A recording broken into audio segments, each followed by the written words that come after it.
Welcome back. Just minutes ago, President Trump walked out of a meeting with congressional leaders after Democrats refused to contemplate ever funding his border wall if and when he agreed to reopen the government. It's now day 19 of the shutdown. The two sides have really never seemed further apart. Joining me now to discuss this and much more is Democratic Senator Kamala Harris of California, a Democrat who serves on the Senate Intelligence Committee and Judiciary Committee. She's here to talk about her new book titled The Truths We Hold, An American Journey, which is just out. And it's a good read. Senator, thanks so much for being here. I appreciate it. Thank you, Jake. Good to be with you. I will talk about the book in a second, but I have to ask you about what we just saw with President Trump walking out of the meeting, saying he wants some agreement for some border wall funding at some point, and Nancy Pelosi saying no, and he says, well, we have no reason to talk. Is there any way out of this impasse? Well, let's first acknowledge that this is a crisis of the president's own making. We are talking about a request for $5.6 billion that the American public knows can be spent on the issues that impact them every day, not on the president's vanity project. We are talking about over 800,000 American workers and their families and the structure around them that relies on those families who are going to go without a paycheck tomorrow. And tomorrow will also be the anniversary, apparently, or the day that will mark the longest shutdown. Friday. Friday. Tomorrow. Yeah, I'm losing track of days. Friday. On Friday, it will surpass the longest shutdown in history. And for what? And for what purpose? And let's also put it in further context. A bipartisan group, a unanimous group of the United States senators, and on the House side, a bipartisan group, all passed and agreed on a funding bill that this president refuses to sign. So I get that that's how we got here. Yeah, but that's important. Context is very important. I hear you, but let me ask you, you weren't here in 2013 when there last was a big attempt at comprehensive immigration reform. And I know you always say that there needs to be comprehensive immigration reform. The problem needs to be solved. And there has been a bipartisan agreement on what comprehensive immigration reform would look like. So that 2013 bill, to get Republican votes, they did put in border security funding, tens of billions of dollars of it. Is there not some sort of agreement that can be reached, at least hypothetically? Like, we're willing to sit down and have a comprehensive immigration reform bill, which includes border wall funding. And we should have that conversation about what we can do to pass comprehensive immigration reform, to pay attention to what we all care about, which is border security. It is a false choice to suggest that we're going to hold 800,000 federal workers and all of the services that they provide hostage for this president's vanity project.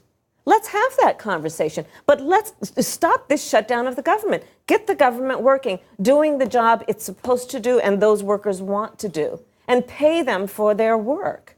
So I have one more question about the news, and then I'll turn to the book, which I agreed to discuss. I appreciate that. Don't hold my book hostage. No, I will not. It's right here. The top Democrat on the Senate Intelligence Committee, Mark Warner, so you're vice chairman on the Intelligence Committee, told CNN today that if it's true that Trump's then campaign chairman, Paul Manafort, shared data, internal polling data, with Konstantin Kilimnik, who is believed to have links to Russian military intelligence. If that's true, then that's evidence of somebody on the Trump campaign giving the Russians information that they would have found helpful for their intelligence operation to interfere in the 2016 election. So if it's true, is that evidence of conspiracy? Is that game, set, match for the whole collusion thing? It is certainly. There's good reason to believe that this is suspicious and probably linked. But again, on this issue, let's not lose sight of one important fact. There is a guy by the name of Bob Mueller that is engaged in a very important investigation, and it is imperative that to answer the questions you are asking, we let him complete his job without any interference. Did you know about this Manafort sharing the data thing? I cannot tell you, but I know. You can't tell me. I knew you were going to say that. Yes. So let's talk about your book. You have two books, actually, I should point out. Yes. One is for grown-ups, The Truths We Hold, an American Journey. Are those who legally are grown-ups, at least. Chronologically. Exactly. Which I include myself in. And then this one is Superheroes Are Everywhere. Yeah. They're actually, I've read them both, and there's a lot of overlap. Yes, Both of them praise your mom a lot. Very much. Your mom was born in India, raised in India, and then she came here. At the age of 19. Age of 19, raised you and your sister as a single mother after you turned 5 or so and your parents split up. You described her as the strongest person you've ever known. You wrote very emotionally in one section of the grown-up book about her being treated differently because she was an Indian American. You wrote, quote, "I have too many memories of my brilliant mother being treated as though she were dumb because of her accent. Memories of her being followed around a department store with suspicion because surely a brown-skinned woman like her couldn't afford the dress or the blouse she had chosen." Your dad is also an immigrant from Jamaica. How does that affect how you govern, and especially when it comes to the immigration debate, but not exclusively? Well, I think all of us, or any of us who have an immigrant background, will tell you that there is so much more in common between our parents and our grandparents than what makes them different. My parents raised us with a commitment to making sure that we would be healthy, that we would be happy, that we would be productive, and that was their priority. And I think we're very blessed, frankly, to have a childhood that was a very nurturing and happy childhood. But when we talk about the immigration debate, I think there is no question that there are powerful forces, including this president, that are attempting to vilify immigrants because they were born in another country, and suggest that they are therefore any different in terms of their fundamental values or beliefs or priorities. And I think all of us as Americans should be insulted by that suggestion, knowing that all of us are just a few generations, if not one generation, away from immigrants who arrived in this country with the same hopes and dreams that we each have for our children. You were in the second integrated class at Thousand Oaks Elementary School in Oakland. Yeah. It happened because of busing. You write about that. That's right.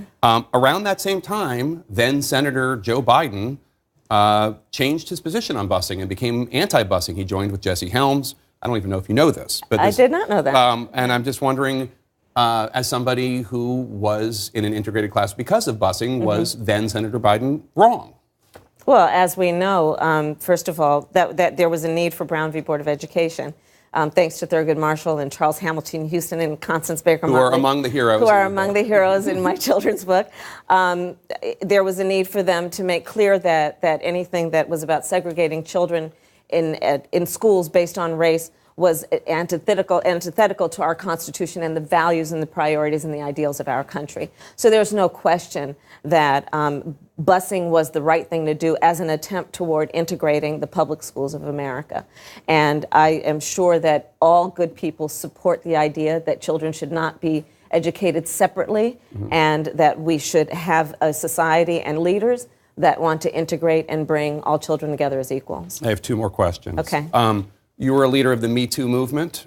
You were very vocal on the Senate Judiciary Committee during Kavanaugh. An unfortunate thing happened on your staff, which is that one of your top aides, you had to resign a few weeks ago, Larry Wallace. And in fact, he's mentioned in the book at one point helping you run the Attorney General Department or the Department of Justice in California in fixing the problem of implicit bias.